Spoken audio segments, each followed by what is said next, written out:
Welcome back to the channel, everybody. Today I am so excited because I got a bunch of these new plant plugs. If you saw the previous video I posted of me unboxing these, I've had them in temporary pots for now because I needed to make my soil mix, which I have another video on if you want to know what I do to make my soil mix. And I was also waiting on my naked root planters, which are my absolute favorite planters.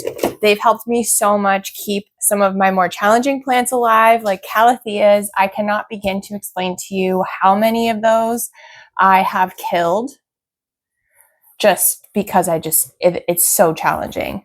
These planters have this inner liner like this that allows the roots to breathe really well, and it holds them up out of the way. The outer planter itself also has a hole in it. So what this does is it helps the roots breathe and prevents root rot, which was one of the major problems that I was having with some of these plants. And my plants have grown like crazy when I plant them in these. They just stay so healthy, and I have yet to kill them. It just helps you control watering and keep your roots healthy if that is something that is challenging for you, which with some plants, it is really challenging. So I'm going to pot all of these little babies into their little 3-inch naked root planters so that I can grow them bigger and hopefully propagate them someday. So let's get into it. This is the lovely dirt mix that I just made yesterday. So beautiful. So this is a mix of cocoa core, cocoa husk, and perlite to give us some nice, rich soil with plenty of chunks in there to give our plants more air in the soil. I'm also going to add a little bit of horticultural charcoal. This helps increase the carbon in the soil nutrient content. It's also really helpful if you're an overwaterer, which sometimes I can be. And then I'm also going to put my little mixture of my Neem Bliss fertilizer, which acts as a fertilizer, but people on Reddit have also said it's helped prevent pests, because if you have been a plant keeper for any amount of time, neem oil is like the thing that you use. And then also I have this systemic houseplant control for insects. I really just don't want any of my plants to come down with aphids or spider mites or mealybugs. If you've experienced any of those, which I have, they will kill your plants and spread to all your other plants. And I really want these babies to like live. So we are not even going to deal with that. I'm not going to go through and mix it in the entire thing because I'm not going to use all of this for all these little baby plants. So I'm just going to mix it into the top layer. That way I kind of like have an understanding of how much I'm putting in. But you know, I am not a scientist. I'm not a horticulturist. I do this for fun. Some may call it chaos gardening, but nature, these things grow in nature, right? So like nature is chaotic, which means I can be chaotic too, and it'll be fine.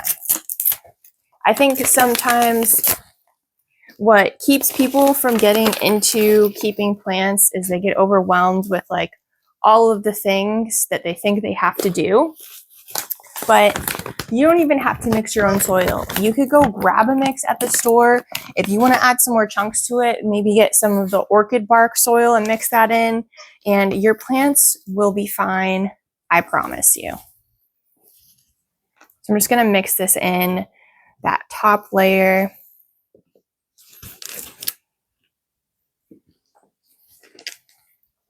Alrighty. So I have, let me count how many little baby plants. 1, 2, 3, 4, 5, 6, 7, 8. And then there's one downstairs. So I have 9 plants that I have to plant.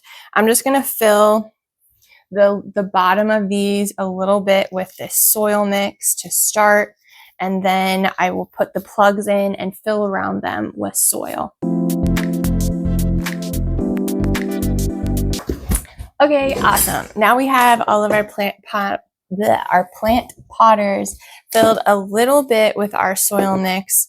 We're going to take these plugs out of their little temporary housing gently and put them in, and then backfill with my soil mix. Now I've had these sitting in leca with some water just to kind of keep them moist and the roots happy. This is my philodendron white wizard. I love how pretty the white is on that leaf. I'm really excited to see him. Obviously he has to go in a white pot. Now the depth of these is going to be varied depending on the plug and how the roots are. This one, I do need to put in a little bit more in the base here so that I can have him sitting up here. So that's what we're gonna do.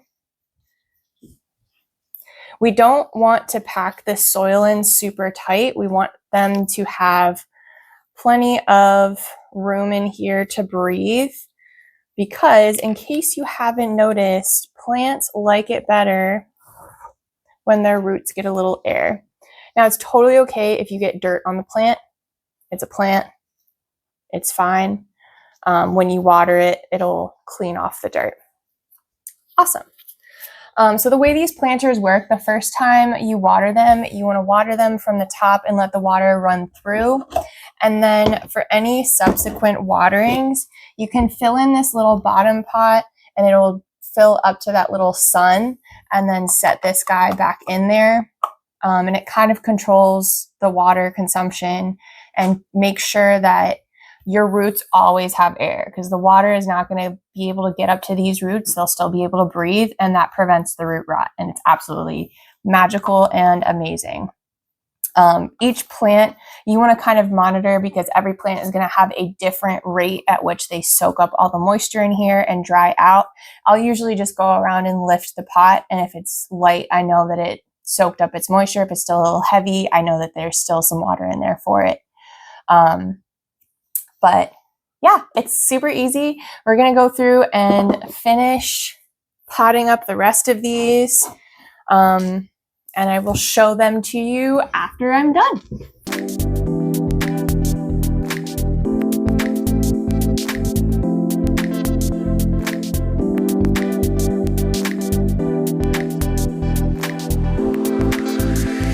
Okay, we are all potted up.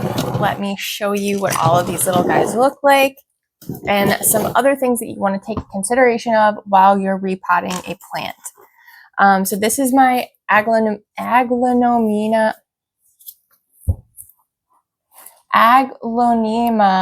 pictum tricolor. Jesus Christ. So you see it's a little tiny baby. Sometimes it's fun to pick a pot that will be complementary to the plant.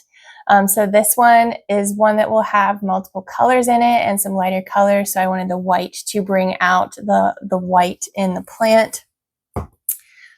This is my Cebu blue in the gray. This one, I can never say this one, is the philodendron melanochrysum. So some things to consider with plants like this, or even the little baby Monstera Thai constellation, is these guys are going to need to be staked eventually. So you want to make sure that you are giving enough room for a stick or a stake. Obviously these are tiny little plants, so I could just use like a chopstick to hold these up. But there's a front of the plant and a back of the plant. So you want to make sure that you're considering which way your leaves are facing. In a small pot like this, it's probably okay just to put them in the center. But when I go and repot these into a bigger pot, I want to make sure that the back of the plant is towards the back of the pot. So we have room for our stake and then the plant right here. That way the plant can grow out and all of these leaves can get really big and really nice. Okay, and then this one is the philodendron verrucosum. This one is still really small. It will be one of the trailing plants similar to this guy someday. But right now we kind of have leaves spreading out all over the place, and that is totally fine. Here is my Florida ghost, just a little baby one, Syngonium batik. Again, I love the white veins in these leaves, so I chose the white planter to put it in. And then the Philo Meekins. Like, look at how pretty that guy is. Oh, I'm so obsessed. I think that's everybody. Yes. So I'm excited to watch these plant plugs grow bigger. As you can see, these plants are really tiny. You could obviously get bigger, more established plants, but buying them in plugs makes them a lot more affordable. Some of these plants, especially like a Monstera Thai constellation, can get into the 3 digits for a mature plant. This guy was only like $13, and the rest of these were only like $8, except for the Pictum tricolor. I think that was still only 13. But it's also fun because now I get to take care of them from their little baby stage and watch them grow up to be big and strong. There's this kind of element of surprise, especially with some of these where the leaves are going to grow to be variegated or have a pretty design on them, so you don't really know what to expect. Sometimes people don't like that. I think it's really fun. It makes the whole planting experience an adventure. I'll link where I got these plant plugs down in the caption, as well as the naked root planters, which I highly recommend. And then I will link the video for the potting mix and all of the supplies we used down in the caption as well. I hope this video helped you, or you at least just had fun potting plants with me. Give me a subscribe and a like to let other people know that these videos are fun, and I will see you next time. Happy growing!